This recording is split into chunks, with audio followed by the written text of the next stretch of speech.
अब सबसे जरूरी सवाल यह है कि आखिर आमिर नाम के शख्स ने कैसे ये फ्रॉड किया कि उसने अपने घर में नोटों का इतना बड़ा पहाड़ बना लिया।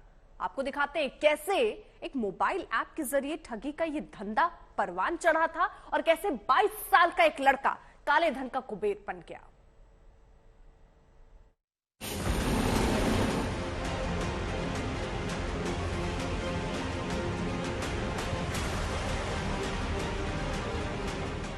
इतने रुपए देखने के बाद किसी के मन में भी पहला सवाल यही आता है कि आखिर इतने रुपए आए कहां से?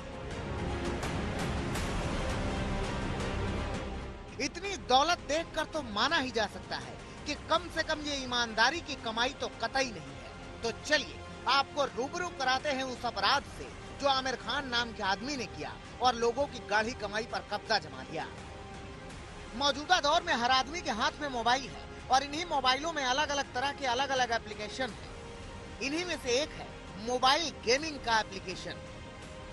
आमिर का काला कारोबार मोबाइल गेमिंग से ही जुड़ा है। आमिर खान ने गेमर्स को ही टारगेट किया और शुरू किया एक ऐसा खेल जिसमें लोगों के पैसे फंसते गए, गेमर्स उलझते गए और अपनी गाढ़ी कमाई उड़ाते गए।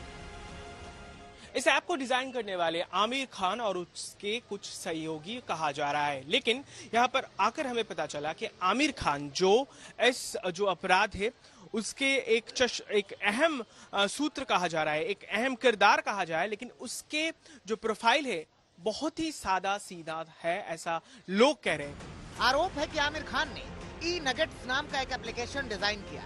इस ऐप को धोखाधड़ी के उद्देश्य से ही डिजाइन किया गया था। अच्छा रिटर्न करके ई नगेट्स ऐप ने पहले लोगों का विश्वास जीता। जब बड़ी संख्या में लोगों ने इसमें पैसे लगा दिए तो आमिर ने प्लान के मुताबिक कैश की निकासी रोक दी। ना कोई रुपया लगा सकता था और ना ही निकाल सकता था। कैश निकासी रोकने के बाद आमिर ने सर्वर से एप्लीकेशन की प्रोफाइल डिलीट कर दी। सर्वर पर मौजूदा डाटा फॉर्मेट कर दिया। एप्लीकेशन डेटा डिलीट हुआ तो लोगों को समझ में आ गया कि उनके साथ ठगी हुई है और फेडरल बैंक ने इस ठगी की शिकायत कोलकाता पुलिस से की। अब सवाल है कि फेडरल बैंक ने ये शिकायत क्यों की थी? क्या फेडरल बैंक की भी इसमें कोई भूमिका है? साल 2021 में फेडरल बैंक की शिकायत पर कोलकाता पुलिस ने मुकदमा लिखा और बाद में केस को ईडी के हवाले कर दिया। अब जब ईडी ने छापेमारी की तो नोटों का जखीरा बरामद हुआ। प्रवर्तन निदेशालय सूत्रों की माने तो आमिर खान के पॉलिटिकल लिंक की भी पड़ताल की जा रही है। ईडी को आशंका है कि आमिर सियासी सरपरस्ती की छांव में अपने गोरख धंधे को विस्तार दे रहा था। सूत्रों ने बताया कि जांच इस एंगल से भी हो रही है कि कहीं इसमें चीन का तो हाथ नहीं। अब बात आमिर खान की करते हैं। आमिर खान की उम्र महज 22 साल है। उसके पिता छोटे ट्रांसपोर्ट कारोबारी हैं। घर को देखकर लगता नहीं कि वहाँ करोड़ों रुपए हो सकते थे। आमिर के दोस्तों और यहाँ तक कि पड़ोसियों को भी यकीन नहीं हो रहा कि उसके घर में इतनी दौलत मिली है।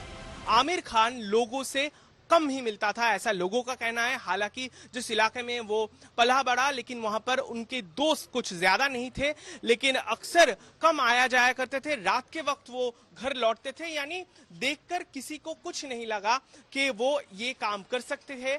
लेकिन जिस तरीके से इनकी प्रोफाइल जो कही जा रही है, बहुत सादा सीधा और आम दिखने वाला इंसान जो लोकल पुलिस स्टेशन के बिल्कुल नजदीक रहता था, और उन्होंने अपने शातिर दिमाग से ये पूरा षड्यंत्र रचा, बल्कि उसके साथ साथ काफी लोगों के पैसे भी लूटे।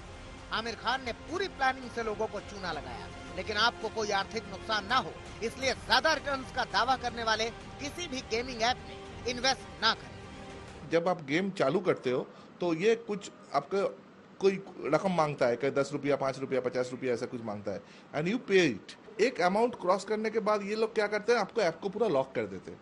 तो आपको जो पैसा आप डाला हुआ है उसको आपको वापसी करने का कोई रास्ता नहीं है आपके पास, और आपका पूरा पैसा चला जाता है बिना वेरीफाई करे। आप अगर कोई ऐप डाउनलोड करते हो तो उसका खतरनाक असर होता है, जो इसका पास हो रहा है अभी। साइबर एक्सपर्ट भी यही कहते हैं कि कहीं भी पैसा लगाने से पहले 1000 बार सोचें, जमकर करें पड़ताल, वरना ऐसा ही कोई आमिर मोबाइल गेमिंग के जरिए आपको कर जाएगा कंगाल। सूर्याग्नि रॉय के साथ ऋतिक मंडल, कोलकाता, आज तक।